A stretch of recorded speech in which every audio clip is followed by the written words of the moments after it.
আগুনে পুড়ে যাচ্ছে ইসরায়েলের মধ্যাঞ্চল।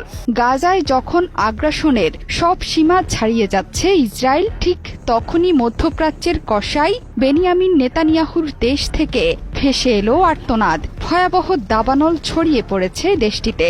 আগুনে পুড়ে খাক হয়ে যাচ্ছে প্রান্তরের পর প্রান্তর। আগুনের তীব্রতা আর বাতাস এতটাই ভয়ঙ্কর হয়ে উঠেছে যে নিমিষেই বেশ কয়েকটি শহরে ছড়িয়ে পড়েছে দাবানল। এরই মধ্যে শহরের বাসিন্দাদের নিরাপদ দূরত্বে সরিয়ে নেওয়া হয়েছে।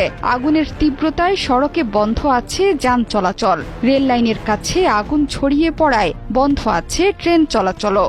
এমন পরিস্থিতিতে অ্যাডহক কমান্ড সেন্টারের জরুরি বৈঠকে অংশ নিয়েছেন ইসরায়েলের প্রধানমন্ত্রী বেনিয়ামিন নেতানিয়াহু। গণমাধ্যমগুলোতে বলা হয়েছে, মধ্য ইসরায়েলের মোসাব তারুমের কাছেই প্রথম আগুনের সূত্র।